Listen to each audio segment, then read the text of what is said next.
Excellent connection. It tells me it's an excellent connection. Okay. Happy blue blah blee. What is was this Wednesday? I believe we're Wednesday now, right? What does my phone say? Well, I have to look at my phone to get the day. Yes, Wednesday. Yes, Wednesday. Oh, hold on a minute. As I cycle through things I'm trying to accomplish, I mentioned this on one stream somewhere. Hey, Brian Smith. That what was I can't remember what I was watching or listening to. Might have been on a video. I said I cannot recall, but the concept was, get something done, right? If you get something done on something you want to accomplish, if you put some kind of progress in there, then you're ahead of the folks who have just had it sitting in their brain space, right? So you've got an idea, it's in your brain, but you're not getting it out there. And even if you just get a little bit out there, you're ahead of the folks who just have it in their brain. And this spoke to me. The way it was worded, which I'm doing a terrible job of communicating, the way it was worded just kind of spoke to me. And I just kind of need to make progress on things. And I jump around, as is my wont. And one of the things I wanted to do was take the ideas from my kind of do anything D6, that dice resolution system, and put them into an actual, wrap it all together into an RPG. It's all kind of there, except for the magic part. It's all pretty much there, but I just hadn't wrapped it all together. And one of the, what I thought might be the first, because I'm hoping, or I'd love, my idea is that this system, which I like, will be kind of, that there'll be sort of a generic version, which that's kind of what it is already. And that kind of like 24XX, something that you can take the generic version, and then you can apply it to a bunch of different genres and kind of things. So if you want to do, I mean, really, it's for me. If I want to do something, I have this as my base, and I can do it from there. But I thought the first one I'd probably tackle, which might be what kind of gets it off the ground, is kind of my own. I don't want to call it. It's not a retroclone. I'm calling it just right here. It's 1981 for BX, but it's not really. I'm not, and of course I have BX sitting here in the window. It's not really meant to be a retroclone of BX, but what it's meant to be is to be. I don't even know if similar is the right word.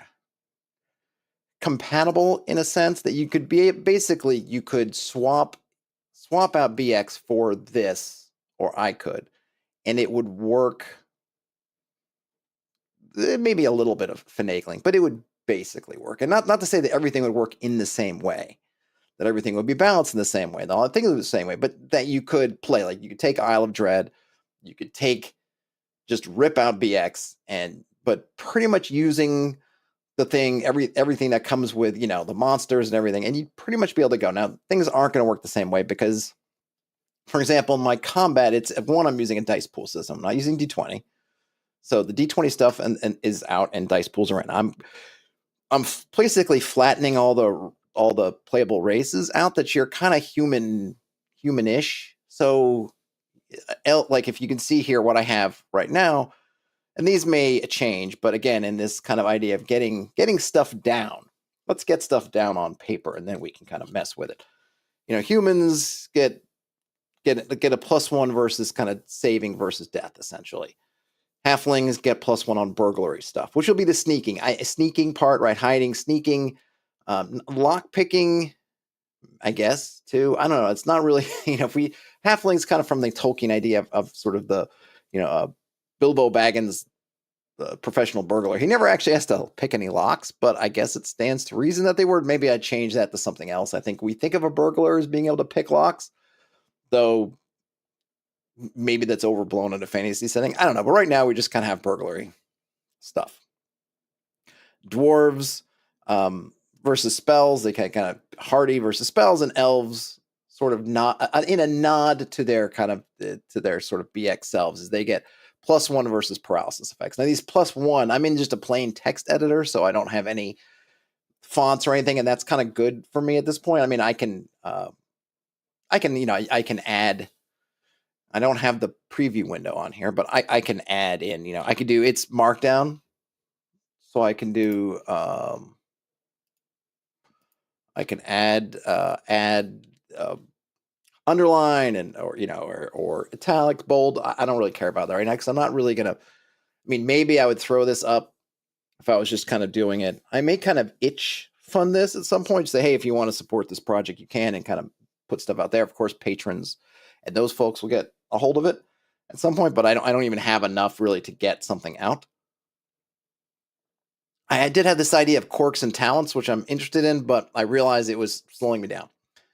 Because basically what I want to do is fold a lot of the stuff that we put as the racial stuff, the species things, into essentially stuff that anybody can get. So anybody can have a little bit extra on secret doors. Everybody can have a little something on, ooh, I've got an eye for stonework. Like I'm kind of taking this stuff out of the species thing and saying, no, that could just be a talent that you have. And kind of in a sense, maybe what I'm saying is that if you are a PC or you're an adventurer, I should say, whether you're a PC or an NPC, what's, we often think about what separates you, adventurer, from normal person. Well, normal person doesn't have these extra talents.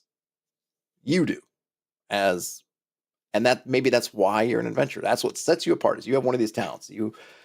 And we can have fun, because I was going to do them as a D66 kind of thing, so a 36 table entry, but there's a lot. And I also had this idea of kind of having a quirk, some kind of weakness, but I kind of roughed this out, and now I'm rethinking it. So, but it's kind of the idea is I'm not doing, so the other thing I'm not doing is I'm really not doing attributes. What you're going to get is if you're, and this is kind of what these quirk, sort of what's kind of do with the quirks, but basically if in the dice pool, if you are strong, you would just get an extra die in your dice pool for strength stuff. If you're quick, extra dice pool, extra one in your dice pool if you're doing something related to speed, that sort of thing. So we're not going to have, I don't really care about the attributes. It really only matters, I think, a little bit like, hey, are you kind of weaker than the average bear? Are you stronger than the average bear? Are you slower than the average bear? Are you faster than the average bear? And you can obviously increase that if you want to go, I'm much faster, and you get 2 dice, or I'm much slower and get, get penalized. That would probably work. We'll see how far, but really I'm kind of flattening all this stuff out. And then I think maybe at the end of it, because I would like to get back to that, hey, if you want to play something weird, though this might be like another kind of module type thing, if this ends up being sort of modular, is okay, if you want to play something weird like the old, like from the white box, like, oh, if you want to play a dragon, we can make that work. You just need to work it out. Think about how that works. I'm not even going to touch kind of experience points and how that will go as of yet. I just want to kind of get the sort of rules kind of stuff on paper. And I'm only doing, like I said, right now for species, I'm just doing the classic fantasy species, a la BX, right? You're human, halfling, dwarf, or elf. I am separating out. That's one of the reasons why I'm flattening out your species, is I am separating out species from your class. So, I mean, I don't mind that kind of race as class, species as class, but I think ultimately a little bit more flexibility, just kind of flatten it. But split them up. But in order to do that, unless I'm going to start having 3rd edition went on this kind of kick. I think at one point I looked at the supplement they had, which was called, I forget what it was called now. And it was cool, but it was essentially 3rd edition had a system where it would give you, what was it, like CL or something like it was like character level equivalent or something like that, where you could take this equivalence and they would apply to different creatures. And so it was cool because it's just also very complicated. So it was complicated, but cool. The cool part was you could look at a critter and say, okay. And I don't know. And while in the book, in the supplement, they go through and they show you how to calculate it, which is kind of where it gets to be the complicated parts. But you could look at if you looked at a final stat block for a critter, it might say, okay, this is character level equivalent, or whatever they called it, character level equivalent of 5 or 7 or 8, which meant that if you were starting a game and you were playing something that was, let's say you join a group and they're like, oh, we're all levels 5 through 6. So the GM says, well, you can play someone that's level 6. We put you in the middle of the pack, right? Okay, we got people from 5 to 7. So why don't you just take 6 in the middle of the pack? And you say, great. You could not only look at all the characters and just level them up. You could also look and say, you know what, a Minotaur has a character level equivalent of 6. So you can say, hey, GM, could I play a Minotaur instead? And then not only could you play a Minotaur, but then when you were to level up that Minotaur, you could add class levels on top of the Minotaur. So you might be a Minotaur, and then at level 7, if you get that far, you might add a class at a level of fighter on top of it, and it would just kind of stack onto it. So you'd be Minotaur, fighter 1, which would end up giving you that class equivalent of 7, things like that. And in that way, it was very cool. On the flip side, extraordinary complicated when you go around, when they go, and I don't think it was really perfect either, the way they would figure that out. Kind of getting ahead of myself here. I do want to address that at some point, but it may be beyond the scope of this specific thing. So I'm just kind of working to try to get kind of stuff out, get the stuff out on paper. I was looking at saving throws because just kind of curious where the different classes come in. One of the other ideas, fire hose of ideas. One of the other things I was thinking about is with my system where you could kind of build out your own class. So it wouldn't be like the idea is that you would pick kind of your primary, secondary, maybe tertiary sort of skill set, something like that. And again, we could probably work on that now, actually, because I'm not going to work with quirks right now.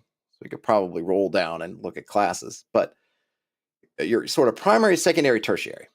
And this would affect what the numbers are, your bonuses, your bonus. So the way things work in the Do Anything D6, which I like, is that you've got Brian asks if it's in a state I can make a character right now. Yes and no. Like, yes, we could. I don't have the classes yet, but yeah, we could. Maybe we'll go and we'll work on classes and then we can kind of do it. So let me just get down here and get rid of this stuff because I don't want to get rid of it, but I'm just going to go buy it. So what's after? All right, species. So we'll just grab this. We'll just come down. I'll stick this here and I'll put class. Whoops. So for right now, we'll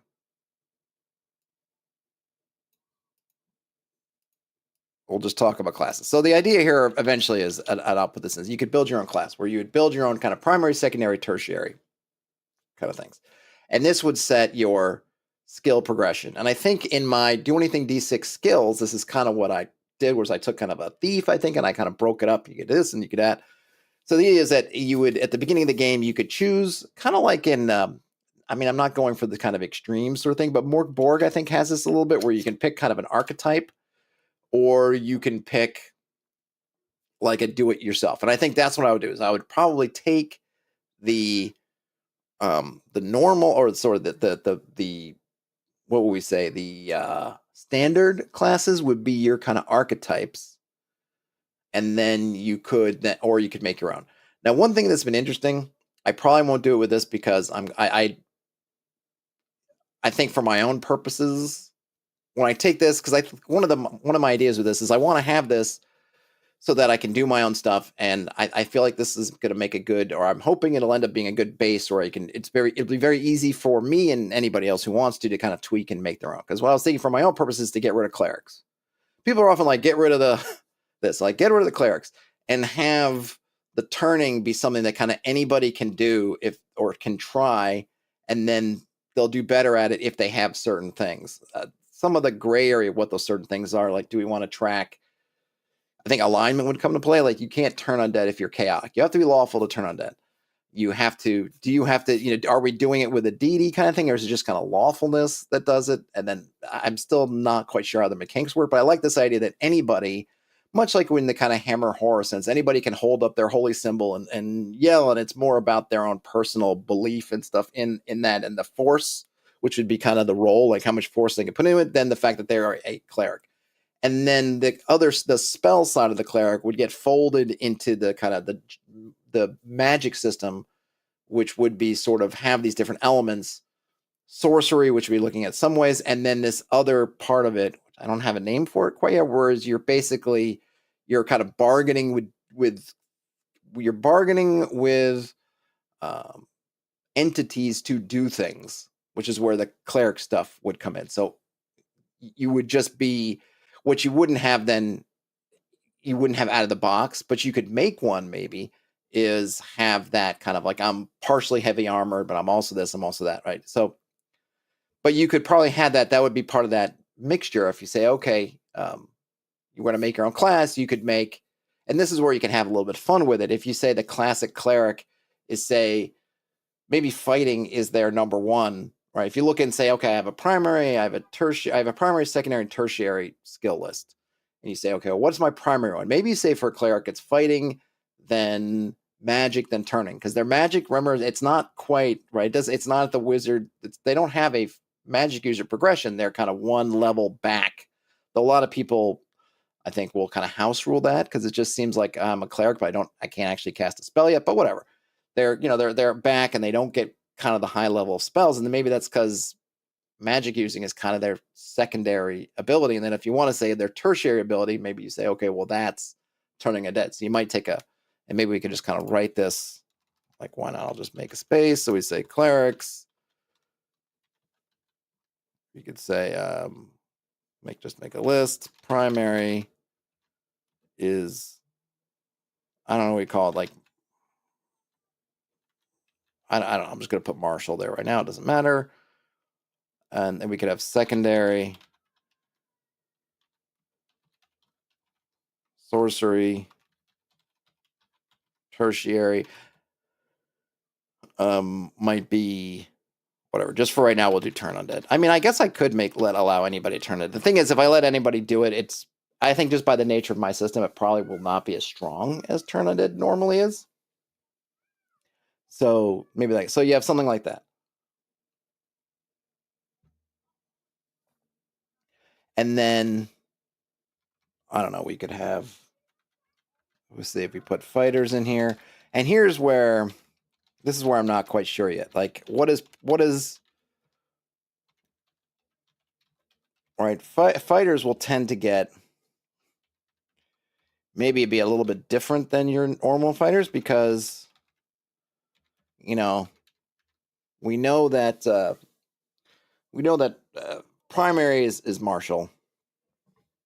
Secondary is, and we don't know. Secondary, tertiary, we don't get them because fighters usually just get martial. And I've been thinking about, well, how do we break this down? Now, obviously, in this kind of system, I'm not going to be limiting clerics to kind of what they can wear and use, though probably magic will be. Magic will probably have limits. I like the idea of, like, you can't be encased in iron and casting magic. It just doesn't work. It's like, so that, if you choose as a cleric to want to cast spells, that when you're doing that, you can't be encased in metal, which I think is a nice thing, which allows kind of anybody to take on, like, oh, you can wear that armor or whatnot, but you are retarding your ability to cast spells with any kind of efficacy, or it ends up being extra difficult. Brian says, I think turning it in is cool when it actually works because of the wielder's belief. Sure, anybody could hold up a holy symbol, but no guarantee it'll do anything. Well, I think that would be the right. That's the thing, is like, you have everybody and you have one chance per encounter with the undead to try to do that. Do you actually try to do it or not? And having some kind of measure, and I think this is where you can get into a quirk, is you're favored, which could give you an extra die when you're doing things. Either you could have it on an alignment basis or on sort of, if you want to have kind of a faith. Not faith is not the right word, because the gods are, there's not really question that the gods exist. It's not faith. It's, I don't know, devotion maybe, and that you could do things with devotion, which is another thing you can work in. Well, what does it mean to do devotional things? Like, I'm not trying to, like, I think my system kind of reduces a lot of some of the meta stuff you have to track, because you can really define a character quite simply, other than their, equipment, whatnot. So maybe it's okay if I say, well, you know what, I'm not really tracking your stats. I'm just going to say either you're kind of average, or maybe you can have slow or quick, or you're average, or you're weak or strong. You're average, or you're tough, or you're frail. Is kind of like, that's it. And so if you don't have any of those, you're just kind of normal. And if you have one of those tags, if you will, then you can act on those tags, but they're not huge differentiators. It's adding a die, or or changing the difficulty in another way. That's it. For fighters, so the way I haven't figured out, like, is because one of my thinkings was, well, what if primary was martial, but if you had to sort of double up to get like everything, so that really you'd say a fighter is really martial and martial. Or you could split it up and say, I don't know, weaponry and armor. I haven't quite figured this part out. This is where I'm not sure.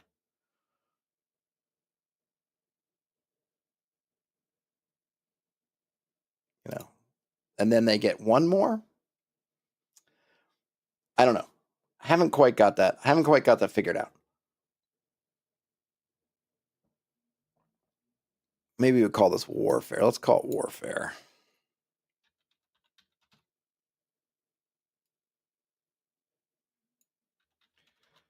Because this also gets into sort of the, I don't know, kind of skill groupings, right? Because we have a thing of something like BX. Is it BX doesn't have skills? It does have skills. We do. Saving throws are basically a skill. They go up with your level and you roll on them, right? And they even have different classes go up at different rates, reflecting their use of skills. Hit bonuses. To hit is a skill. How good are you at hitting something at your combat? It's a skill level. Turning undead, it's a skill. It goes up as you go up level, and they even have it versus different challenges, and you have thief skills. So there's tons of skills, and even if you go back to the white box, just with turning undead, to hit bonus, saving throws, those are all essentially skills. But what they're not doing is they're not getting on a granular level and having all these different line items of skills. They're just kind of packaged together. You basically just have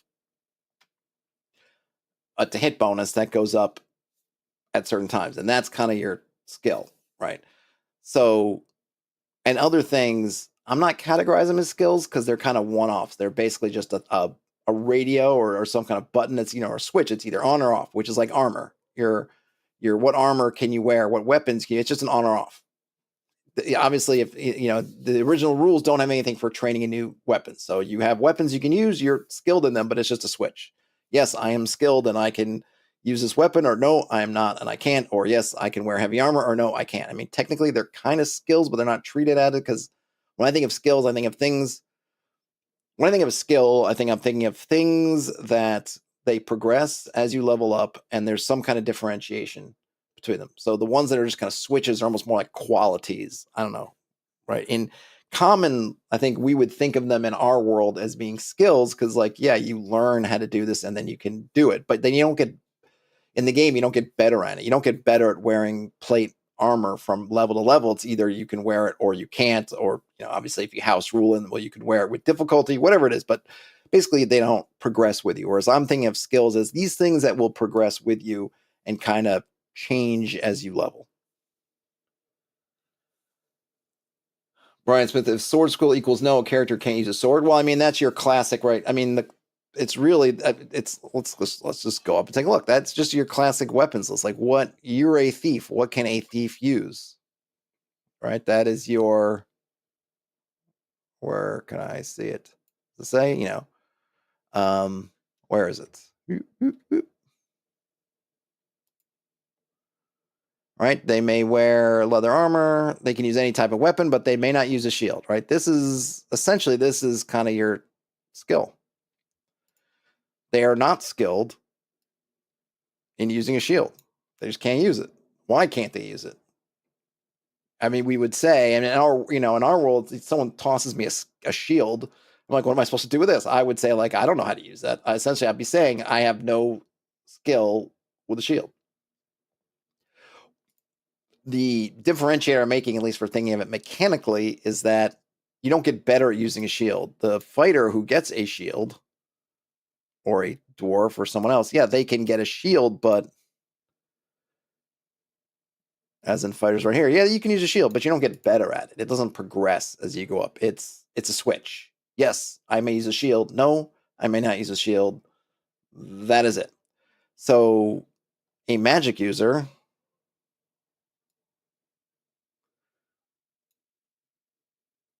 in BX, right? So Brian says, so they couldn't use a shield at a lower success rate. They just can't. Yeah. In BX, it is, yes, your equipment list or these restrictions are just, can I or can't I? It's just a switch on and off. Can I or can't I?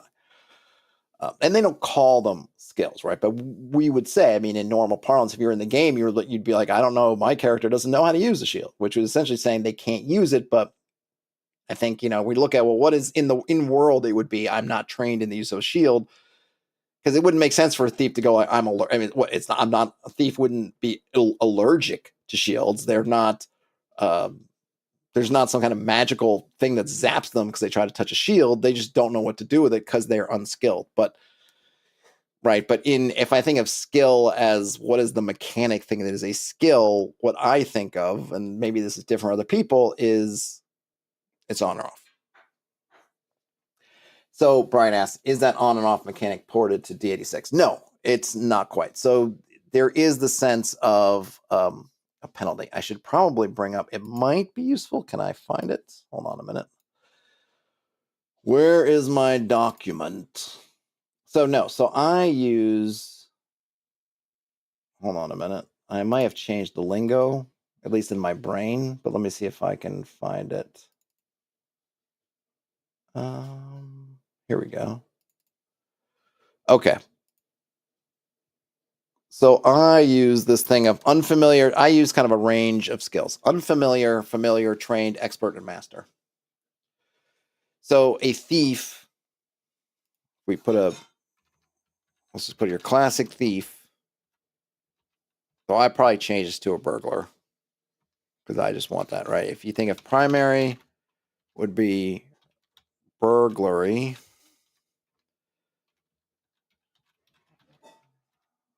Secondary, warfare, and I don't know, tertiary. You might say magic, actually, given that they kind of get some things. This is kind of your classic thief.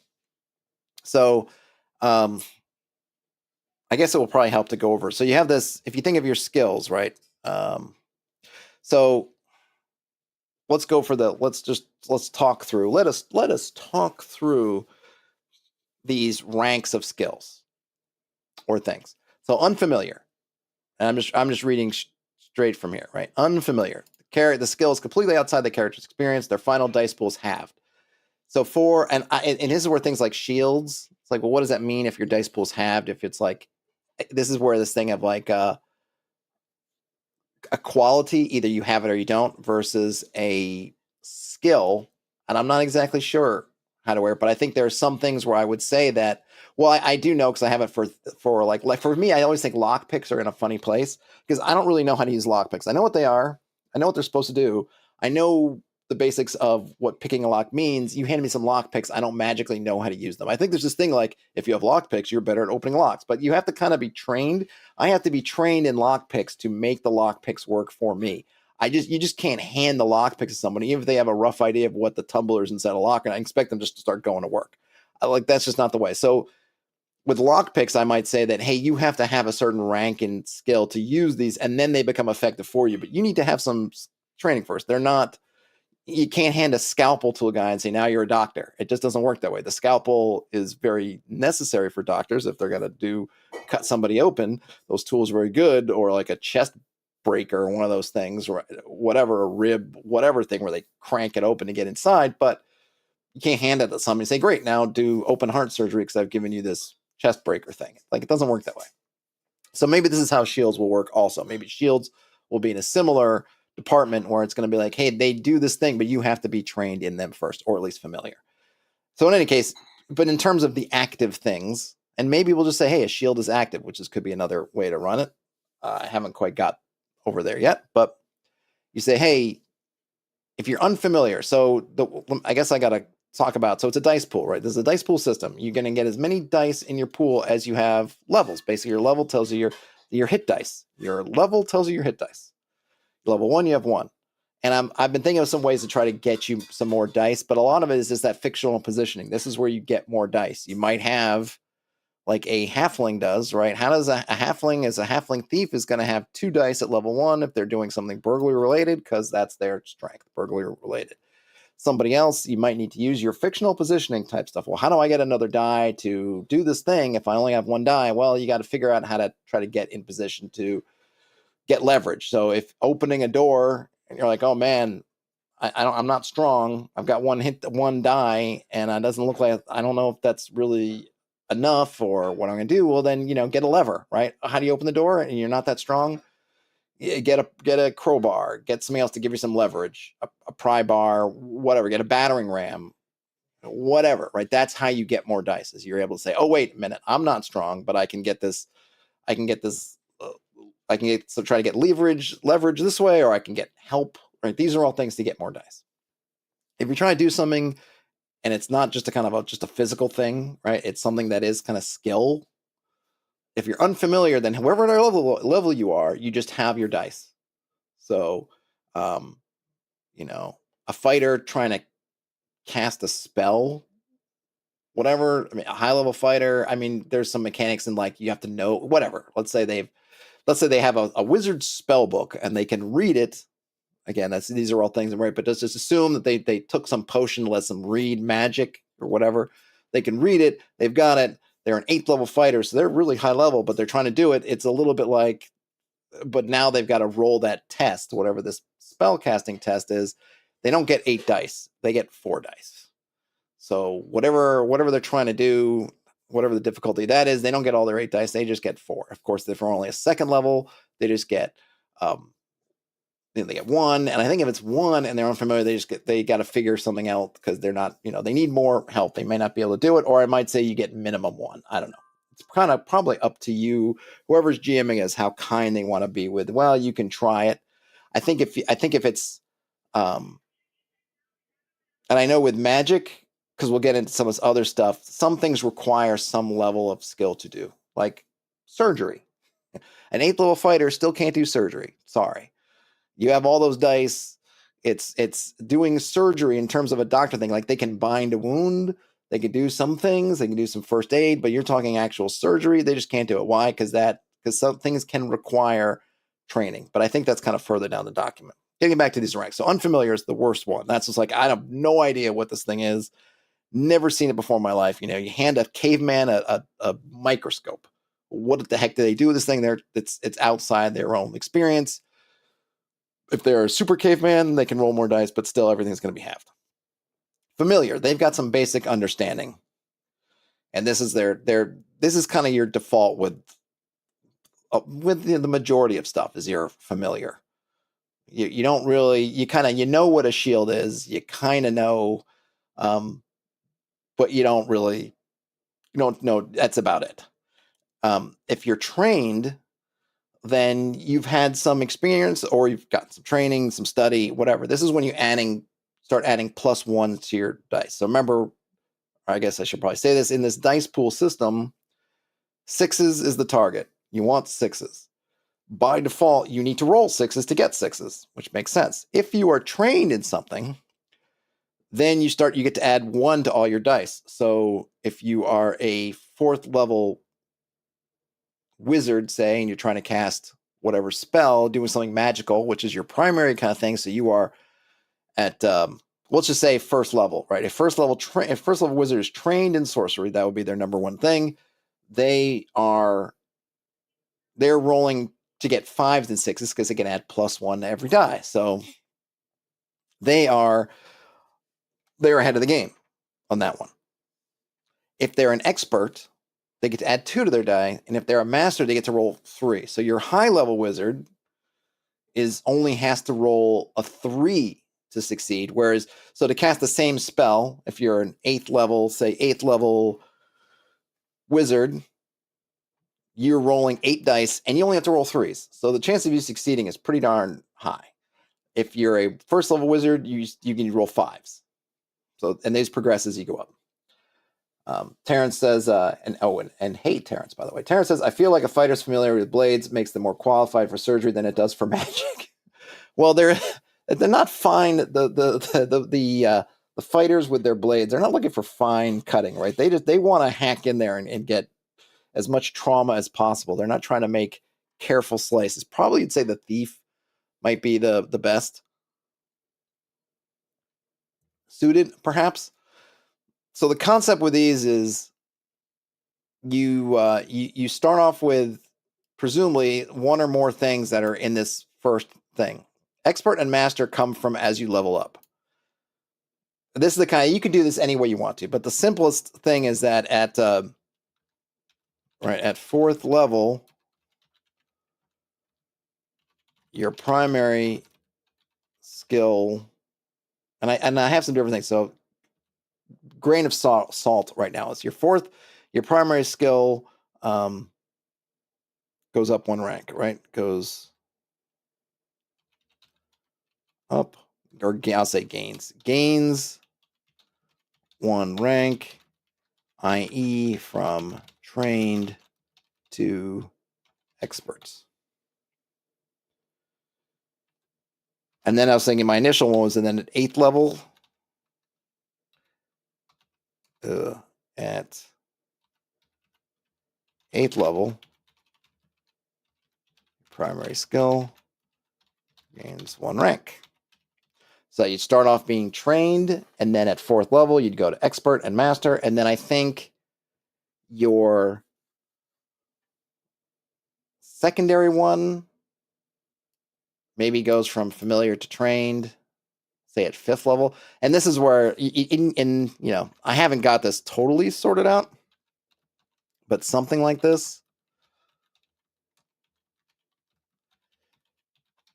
Secondary skill goes or gains 1 rank. Kind of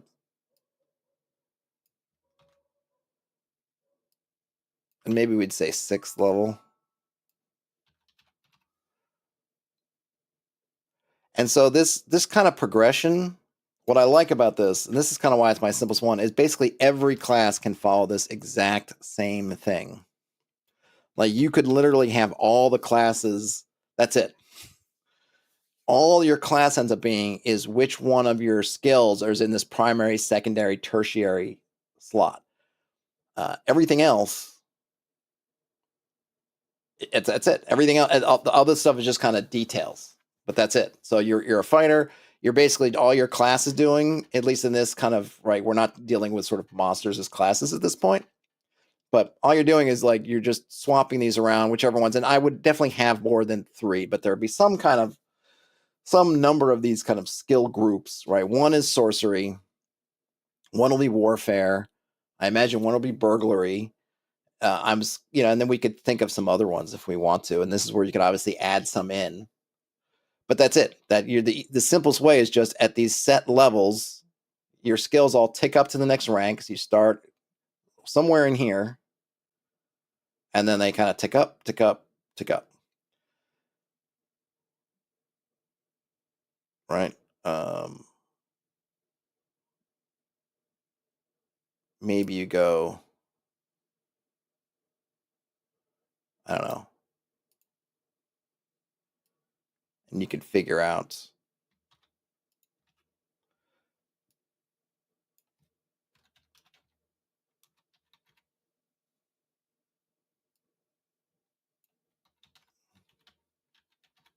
something like that.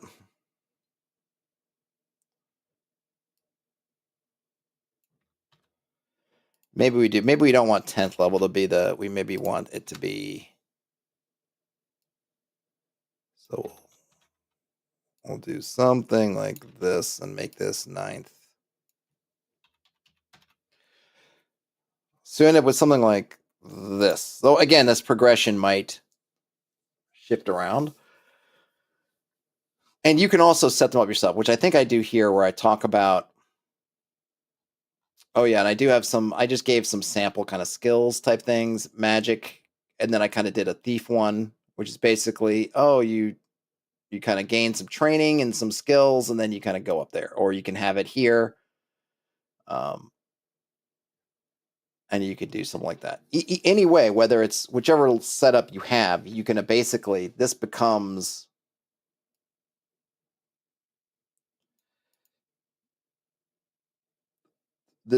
your levels. And like I could take this one, for example, and this could be for every class. So what happens is at first level, you choose 2 skill groups. Again, like here we might have burglary, warfare, sorcery. Like I said, we could probably add, I'd want to add some other ones.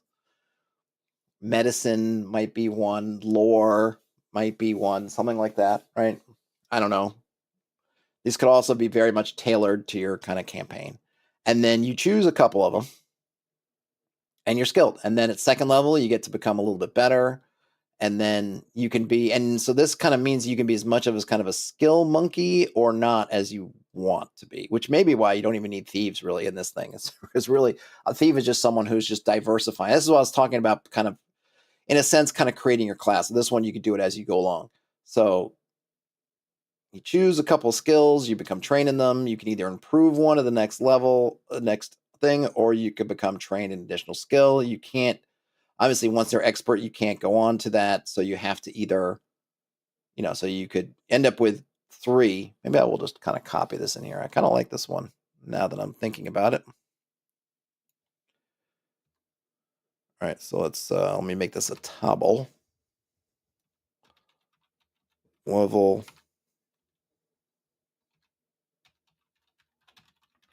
progression dash 1, 2, 3, 4, 5 dash.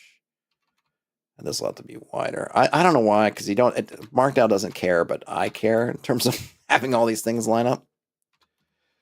So this is whoops. And this is where I was thinking with a fighter. If I separated up weaponry and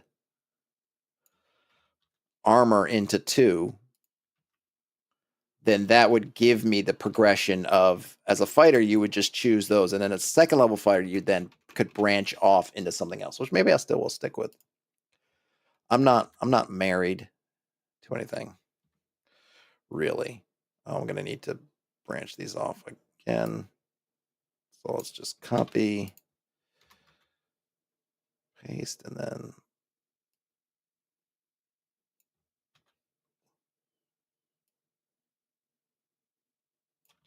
and there's a side effect you may have noticed, which means you are going to be forced to diversify at least a couple times.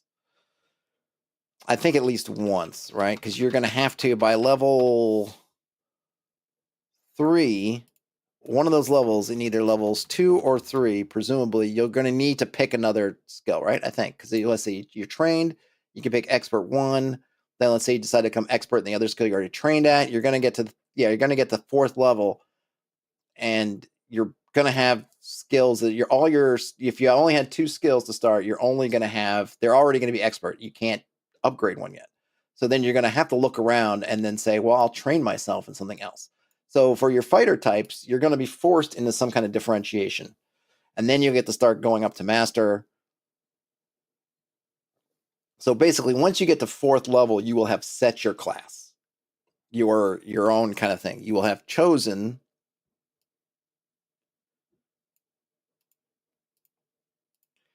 you will have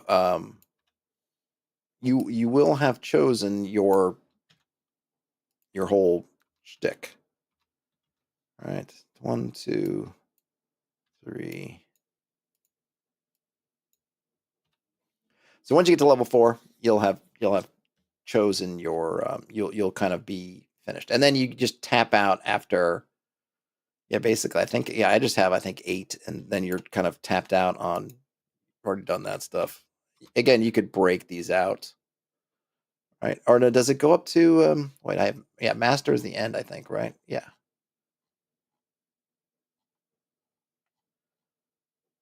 So then let's see, 5, 6. And we could probably, if we wanted to, add some kind of capstones or spread these out a little bit more. I don't know. Probably should have. I did not do this well in terms of copy pasting, because now I'm going to have to do more of these than I should. So it's master or was this improve?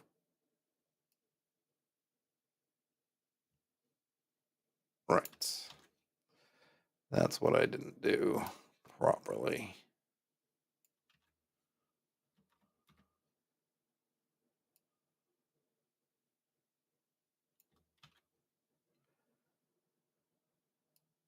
And I suppose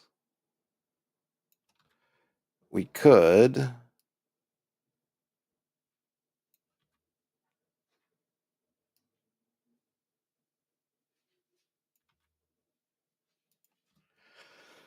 If we wanted to have 9 and 10, we could probably figure out something to do.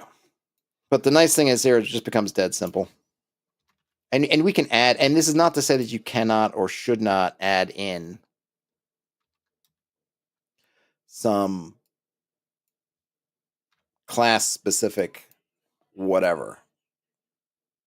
I'm trying to think of, but this is just your sort of default, your very much default skill system. So I think for 9 and 10, I'm not sure. You could maybe become master in 2 more. I don't know.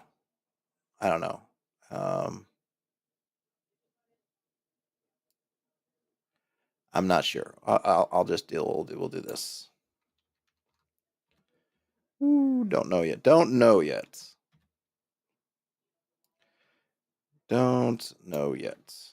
To be determined. I guess I could put TBD. To be determined what happens with the thing. But like I said, the nice thing is then this is your generic. Then I can add in some stuff. So then we can go back. What is this? Sort of generic class progression.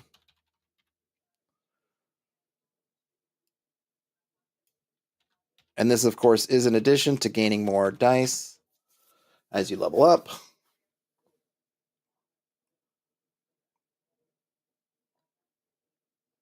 So, and this is just I don't know, kind of watered down sweet tea for the working man. Kind of a mint tea, a little bit sweet for the working man. Okay, so we have our generic class progression. So we have so you can think of our fighter. If you do weapons armor becomes, or I guess we could actually redo this. So instead of thinking that, we just kind of initial. What am I calling it? Skill sets, I guess. Weapons and armor. Clerics would be, if we were to copy paste this.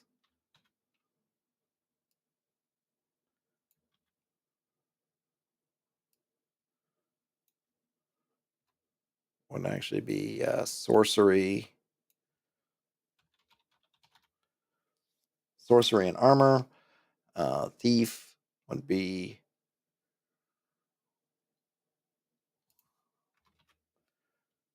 weapons and burglary, or burglary and weapons.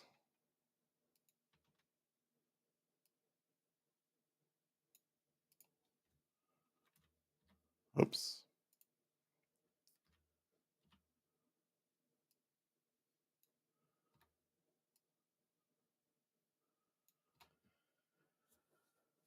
Hey, Jason, what did you miss? Everything and nothing. To steal a phrase from, what was it, Kingdom of Heaven? Where does he go? He goes like, nothing, everything. I always like that bit. And I guess we'll put a wizard.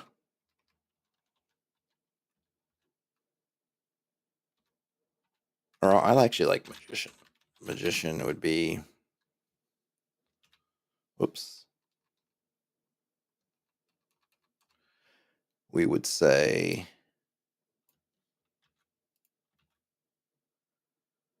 would be, I don't know, sorcery. Yeah, see, here's for the,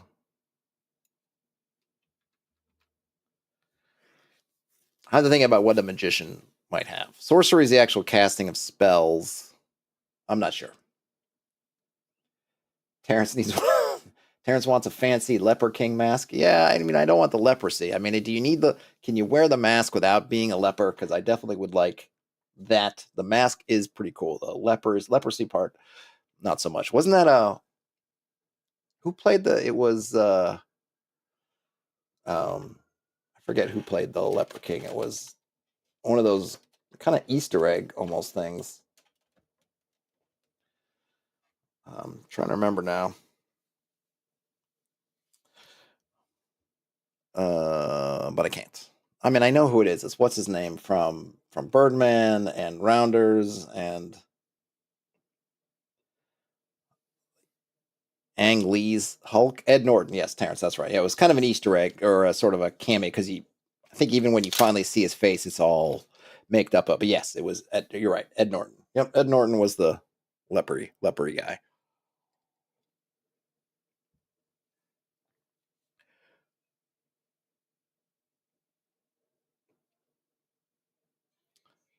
Um. Okay, so the magician, sorcery, and who knows? So I haven't done a good job of actually setting up kind of what the what the kind of. Oh, the other thing is this is. I thought this was pretty cool. So you can have some concepts of skills that basically as you get so one I guess I didn't mention. Tasks can have multiple levels. Mundane tasks, these are things anyone can do. This would be a medicine first aid would be a mundane task, which I think if you I don't think I have medicine there.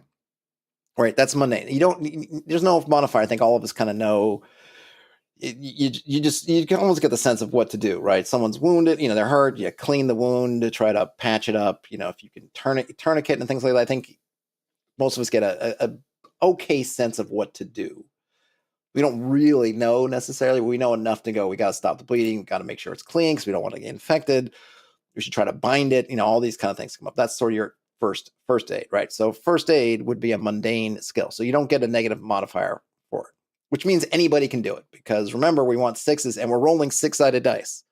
So if you have to roll a d6 -1, then you cannot do it, which is the next level of skill or test, which would be it's a specialized task. It's a -1 modifier to do it. And this would be kind of casting a spell from, say, memory, right? Would be, and maybe from a book too. I don't know. Again, I'm still fitzing with magic stuff, but essentially that's a specialized task or doing something, whatever is, I'm trying to think like lock picking would be a specialized task. You hand the fighter lock picks. They don't know what to do with them. They're looking at the lock and they're thinking smash. They're not thinking, oh, let me get down and do this, unless they have been trained in burglary stuff. In which case, they might. And I think the thing is, what I'm thinking of too is you can have overlap in the skill set. So I might say, okay, well, maybe I would say that actually for let's say your hobbit types, your halflings, that they actually get it in stealth, which I think is more really what the hobbit part of it is. And then burglary is things like the lock picking and the traps and things like that, whereas the stealth is the sneaky part. Because I don't think to be a burglar you necessarily have to be silent, because oftentimes burglaries happen when nobody's home. That's kind of the deal. Like you can be noisy and be a burglar. You just got to make sure no one's in the house when you're trying to burglarize it. You don't have to be, super creepy. So I might even separate out kind of stealth, which is your sneakiness, and burglary, which is your using the tools of the trade and looking at the traps and things like that, might be the burglar's thing. And then an expert is a -2 modifier, which would be like okay, now you need to do surgery. Serious stuff. That's an expert kind of task. And the thing is, well, you're thinking with these negative modifiers, well, how, you might say, well, senior referee, Todd, if I'm subtracting 2 from my 6-sided dice, how can I ever roll something that's expert? Because you're -2. Well, that's because, which I don't think I did a good job going through, is if you're an expert, you get +2. So you need to be an expert to do an expert or a specialized task, or sorry, an expert task. You need to be an expert to do expert things. Does that make sense? So the idea here is pretty simple. If you as the GM say that whatever this thing is, again, surgery or whatever, surgery is a good one, but it could be something else, right? Okay. And you decide as the GM, you say, I think that's an expert task. Then as a character, if I am not an expert and I don't have access to somebody, say a hireling or somebody else who is an expert, then I just can't do it. I just can't. Now you might get, the magic come into play and other things which can then bump up your ranks. Because one of the things I was thinking, like, hey, if you have a +1 sword, what does that +1 kind of do for you? Is it bumps you up a rank. So you hand the guy who doesn't know what a sword is and give him a magic sword, suddenly they act as though they're familiar because that's kind of one rank up. So that sword has bumped you up, moves kind of up your ranks. And this is how you can get things where, hey, you hand the fighter the magic lockpicks, +1 magic lockpicks. Now they go from like, I don't know, to 1 level up, which still might not be enough for the lock, but it has improved them. So the idea here is it's very easy to negotiate and talk about what things are. Like, you could say like, hey, to do this kind of open heart surgery, you got to be an expert. Otherwise it's kind of beyond you. And you're like, well, I don't, but I have this kind of magic elixir or I have this potion of knowledge. And it's like, well, you take the potion of knowledge that will put you up 2 ranks because maybe you're familiar with medical stuff, but you're not a doctor or a barber surgeon or whatever your term is. But now you're drinking this potion of knowledge. Are you sure? Yeah. Okay. Well, now you have what it takes to do it, which obviously still have to roll dice, but now you're actually capable of doing it.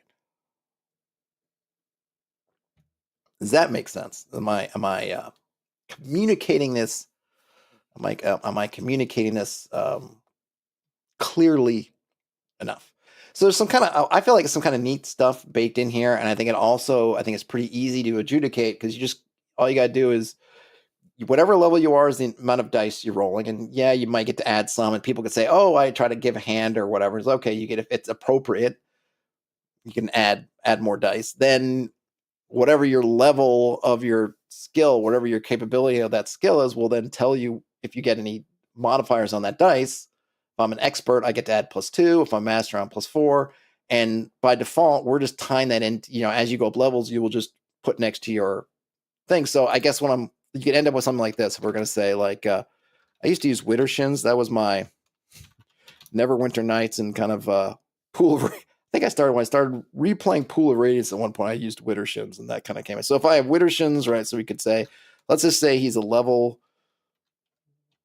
We'll call him level 6. So he's a level 6 fighter. Okay.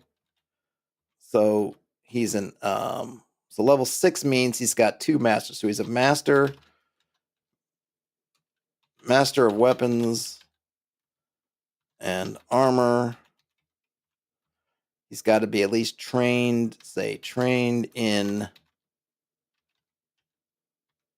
maybe he's an expert in medicine. We'll give him an expert because I think if I go in order, okay, so he start off with 2, weapons and armor, expert in weapons, expert in armor. So he started off trained in medicine. That's 4th level. So then in 5th level, he went from expert to master in weapons. 6th level, yeah, okay, so that's it. So there you go. I mean, this is kind of what your character looks like. This is it. Obviously, gear, whatever stuff, is separate, but that's it. He's Widdershins. And you don't even need the fighter part, really. It's just he's level 6.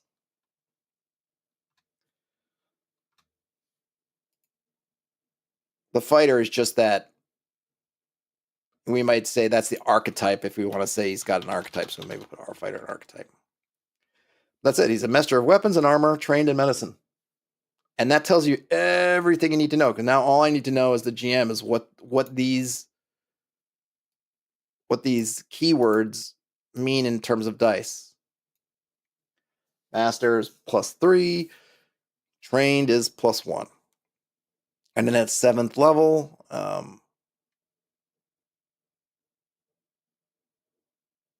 he can upgrade that training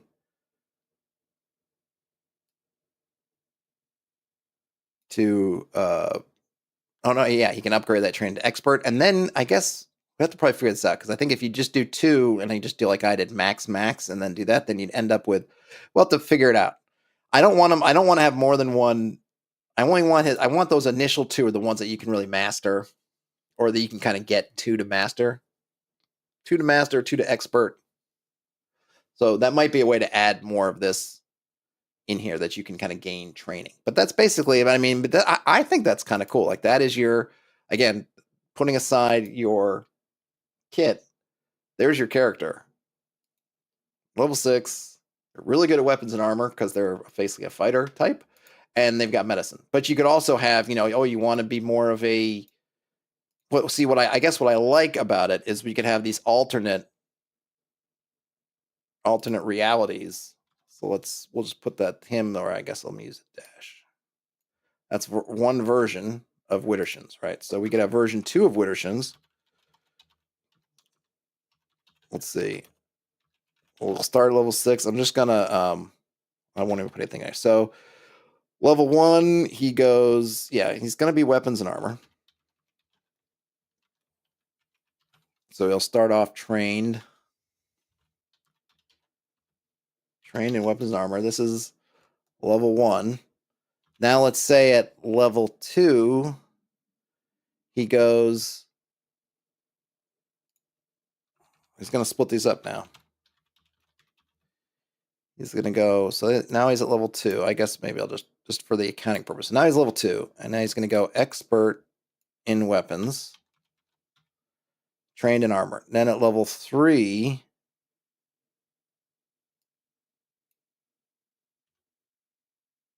he's going to go, can't go higher than this. He's going to do instead, he's going to do trained in stealth, right? Then we go to level 4, and he's going to say trained in survival.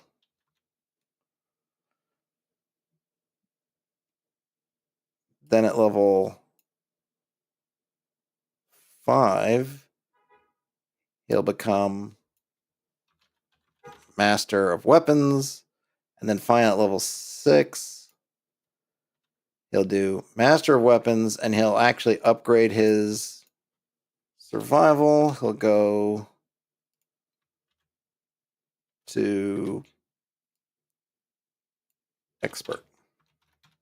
So then what you have there is you basically have a ranger.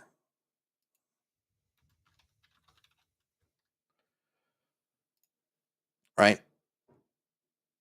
Really good in weapons.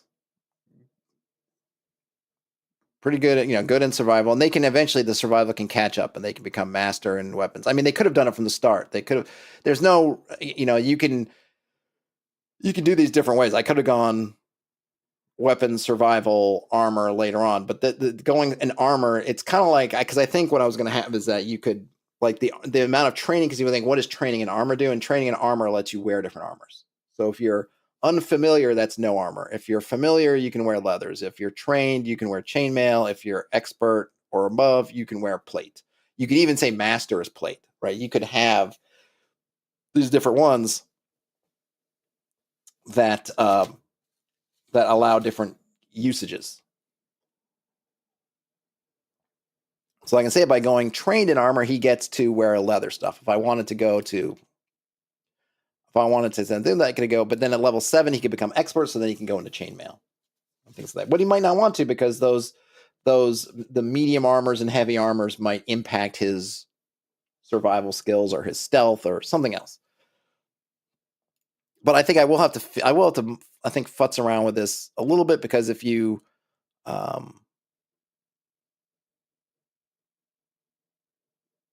depending on how much, like I don't want it, someone's level 6, they decide to just kind of max out.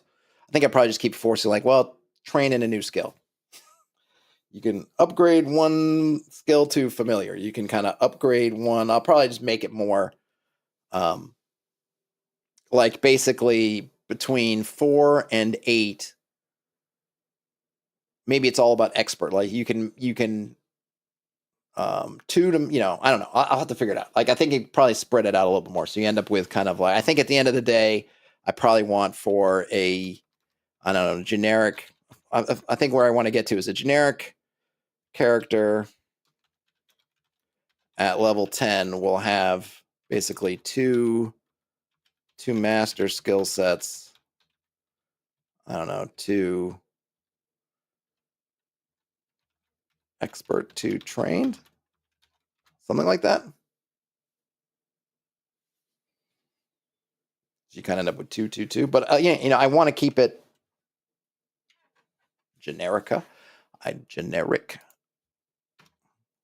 I would probably say that maybe max 2.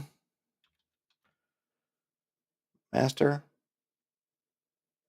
I'm not sure. Some kind of pyramid. So we can figure that out. But I think what the skill kind of what this system allows me to do is basically I can just create, like I said, I can create this kind of generic table. You can add more perks if you want to, or have it as kind of like I feel like I want to have some sort of prestige element, which would be kind of like if you wanted to be able, so you think of, okay, there's a ranger, but what would a paladin look like? And I mean, paladin 1, if you're a spell casting paladin, that would be you would just mix in sorcery instead of one of those other ones, and you would have your paladin. Now it would be a little bit different because the way sorcery is working here is you would not be able to do that in plate mail. But some of the other stuff might be you could bring in some of that, well, with doing things in the fiction of I'm going to join a religious order, I'm going to get initiated, and that might unlock certain things also that you could spend a level on instead of going this route. It's like, oh, okay, well, here are your level rewards, and now you can do this thing instead. You could instead do this.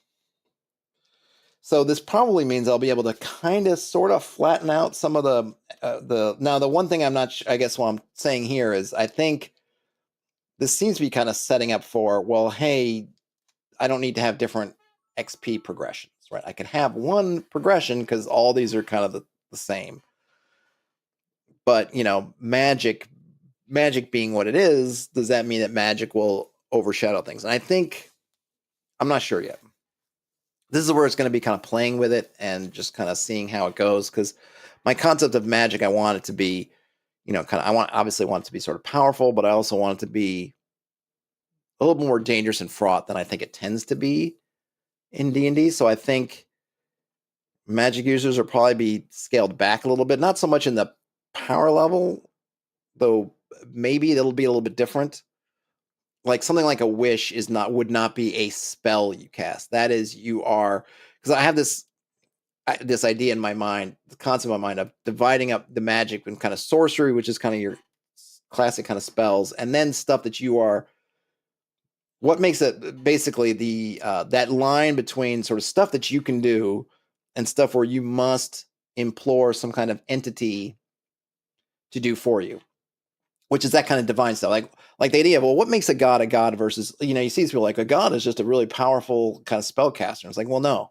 I mean, the idea in my game, which I'm going to be bringing over this, is like, no, they're not. They can do things that your run-of-the-mill wizard can't do, which is that literally that kind of creation destroying. There's not going to be, and this is again where the game's going to diverge from BX, but hopefully not in a way that makes it's going to be its own thing, but still you'd be able to play through a BX module. It just might be run differently, but you could actually play it. Would be things like, no, you're not getting create food and water. You can't do it. You could try to make something appear to be food. Like you could take this pile of sand and make somebody think that it's, ice cream, but it's still a pile of sand. Within some, you might have some bounds of being able to kind of change its nature. So maybe you could take that sand, and if you're a really powerful wizard, you could turn it into a diamond because you're kind of changing it, but it's within some kind of range. Like you couldn't turn the sand into a sandwich because it's organic, inorganic, like all these kind of things are coming to play. But maybe there's some limited amount. Well, you could do kind of lead into gold, but even then I might think like that might be even beyond what you're able to do. But there's going to be some leeway in there. And then there's kind of stuff that's like, okay, you're bringing people back from the dead. You are doing all this stuff. That's in that kind of divinity thing. That's the thing that the gods and demons and those sort of things, that's why they're in their own categories. They can do that stuff. The god that's out there, they can create food and water. It might be taxing to them, but they can try to bring somebody, like they can do that stuff. You cannot. So there's this kind of separation of stuff you're going to need to reach out to an outside entity to do. And then there's stuff you can kind of do on your own. So that's going to take some of the spells, at least to put them in different classes. Something like Wish, not that it would be just thrown out, but that's not a spell you can just learn. Say, oh, I can learn and cast Wish even once. Like you're going to have to try to contact an entity who themselves and try to figure out how to get this wish to happen. You're going to have to figure that out. You're going to have to get names of powerful beings or gods or something who themselves are capable of doing that. And then you got to appeal to them in some way for them to want to do that for you, right? That's kind of where that's going to come. Same thing from kind of resurrection. You're going to have to be like in Conan the Barbarian, where they have to try to, make oaths and swear things, and then do a whole overnight ritual of keeping the spirits of the dead from dragging Conan's body or his soul away. Like you're gonna have to do that. You're not just getting to cast a spell. But I'm still, where that line is. So I'm probably going to have to, unfortunately, make my own spell list because I'm going to want to tweak that. Though maybe I'll just have for this module, just be like, because I think part of it is too, is I want to have something I can deliver to somebody and say, like, just use whatever spells you have. So there's probably, now that I'm remembering these different trains of thought I have, there's probably the one that I'm going to use for myself, which is going to have all that separation, but there's probably going to be one version of this, which is just like, just cast your spell. Cast your spells, but I'm not going to be using spell. There's not going to be spell slots, or we're not going to do levels. But casting spells, that's where it's going to get a little bit differently. Is you're going to get the ability to cast more spells, because I'm not going to say you have one level 1 whatever, but it's going to have a different cost associated, and I think that cost will have its own consequences, so that you're not necessarily going to want to just, oh, now I can cast as many spells as I want. So it's just gonna work differently. It's gonna work differently. But we'll sort of tackle that at a later date. Well, I guess that's about all I have for this one. Thanks for hanging out with me and just allowing me to talk through it. I always find that useful, even though it's sometimes the end of these streams, it doesn't look like I've actually gotten much more down on paper than what I did, though I did get some stuff down. But I think the talking it through is always helpful. Maybe I'll throw this up for channel members, or it's hard. Channel members, I could do a picture. I don't know, it's tough. But definitely patrons, maybe I can get to a stopping point. I just need to, I'll probably want to just get the progression rewards. Just let me just get that part kind of down, and then the skill sets. But I think ultimately, kind of like what I'm trying to do here is I want to have it kind of be something where it's going to be very easy to manipulate to do different things. And I think I've got that part. But we'll get through it. Anyhow, thanks so much, everybody, for hanging out. I should be around tomorrow. We'll see how work and stuff goes. I think I should have game night tomorrow night, so that's always something to look forward to. That's all, folks. Enjoy the rest of your day, night, whenever you end up watching or listening to this. Game on, everybody, and I'll talk to you later.